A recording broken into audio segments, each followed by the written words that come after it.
हर इंसान के भीतर जलन मौजूद होती है, लेकिन हम हमेशा उसे ढक कर रखते हैं ताकि कोई हमें बुरा ना समझ ले।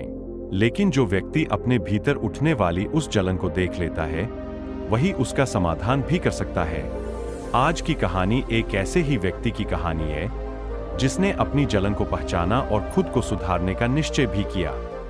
एक महान संत पहाड़ों की कंदराओं में निवास करते थे, इसलिए जिसे भी उनके पास आना पड़ता था, बड़ा कष्ट उठाकर आना पड़ता था। एक बार संत तपस्या कर रहे थे, तभी एक व्यक्ति पहाड़ चढ़कर उनके पास आया। वह बहुत खौफ रहा था क्योंकि पहाड़ की ऊंचाई बहुत ज्यादा थी। संत ने आंखें खोली और व्यक्ति को देखकर बोले, लगता है तुम बहुत थक गए हो, यह लो थोड़ा जल पी लो। व्यक्ति ने झट जल को ग्रहण किया और कुछ देर के लिए वहीं पर बैठ गया। जब उसकी थकान उतर गई तब उसने संत को प्रणाम किया। व्यक्ति बोला, बाबा, मैं इतना कष्ट सहकर आपके पास इसीलिए आया हूं ताकि आप मेरी समस्या का निवारण कर सको। संत बोले, सांसारिक मनुष्य की समस्या तो यही होती है, पैसा, परिवार या समाज में प्रतिष्ठा पाना।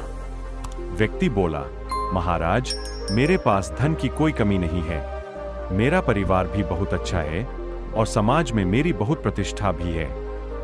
संत बोले, तो फिर तुम्हें क्या समस्या है? व्यक्ति बोला, बाबा, इतना कुछ पाने के बाद भी मुझे लोगों से बहुत ईर्ष्या होती है और यह जलन दिन रात मुझे ही खाई जाती है। यदि मैं किसी के पास अपने से ज्यादा धन देखता हूं तो मुझे क्रोध आ जाता है। कितना ही खुद को समझता हूं, पर समझ नहीं पाता कि क्यों यह जलन भीतर से नहीं जाती। मुझे हमेशा आत्मग्लानि महसूस होती है, क्योंकि मेरे आसपास वालों के भीतर तो बिल्कुल भी जलन नहीं है, तो आखिर मेरे भीतर क्यों? संत बोले, तुम्हें परेशान होने की बिल्कुल भी जरूरत नहीं है, यह तो मनुष्य की प्रकृति होती है। काम, क्रोध, मोह, माया, ईर्ष्या, इससे कोई भी मनुष्य बच नहीं सकता। हर सांसारिक मनुष्य के भीतर यह सब मौजूद रहता है। अच्छी बात यह है कि तुम्हें अपनी जलन पूरी तरह से दिख गई है, वरना लोगों को तो अपने भीतर कोई कमी ही नहीं दिखाई देती। व्यक्ति बोला, बाबा, मैं यह जानना चाहता हूं कि जलन क्या है और यह क्यों होती है। संत बोले, जब व्यक्ति दूसरे को खुद से अलग समझता है, तब जलन उत्पन्न होती है। अब तुम मुझे बताओ, क्या तुम्हें कभी अपने पुत्र से जलन हो सकती है?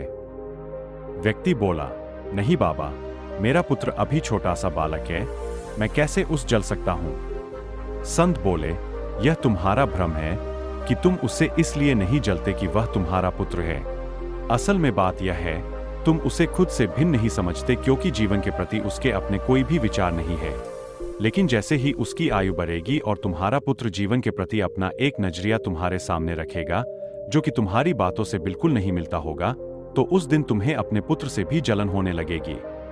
व्यक्ति बोला, बाबा, आप ही मुझे बताइए, मैं क्या करूं? क्या मनुष्य अपनी प्रकृति से लड़ सकता है? संत बोले, नहीं, कोई भी मनुष्य अपनी प्रकृति से लड़ नहीं सकता, लेकिन उसे समझ जरूर जाता है। जो समझ जाता है वह प्रकृति से लड़ना छोड़ देता है। व्यक्ति बोला, आप मुझे बताइए, प्रकृति को कैसे समझा जाता है? संत बोले, तुम्हें यह समझन होगा कि कोई चाहे कितना भी धनवान हो या प्रतिष्ठित हो, लेकिन उसके बावजूद भी हमारी जड़ें एक है। हम सब ईश्वर से उत्पन्न हुए हैं और किसी में कोई भी भेद नहीं है। कोई ऊपर नहीं है, नीचे नहीं है, कोई सुंदर नहीं है, कोई असुंदर नहीं है। जैसे ईश्वर एक है, वैसे ही सभी मनुष्य के अंदर सभी गुण भी एक है। तुम्हें बस अपने भीतर उठने वाली जलन को साक्षी होकर देखना होगा, ऐसे कि किसी और को देख रहे हो। जब हम उसका होना देख लेंगे, तब वह भीतर से धीरे धीरे गायब होने लगेगी। व्यक्ति बोला, हाँ बाबा, आप सत्य कह रहे हो। मेरे जलने का कारण यही है कि मैं लोगों को खुद से अलग समझता हूं। लेकिन आपके ज्ञान के द्वारा अब मैं समझ रहा हूं कि किसी से जलना व्यर्थ ही है। ऐसा करके मैं दिन रात खुद को ही कष्ट दे रहा हूं। मैं खुद को अब साक्षी भाव से देखूंगा।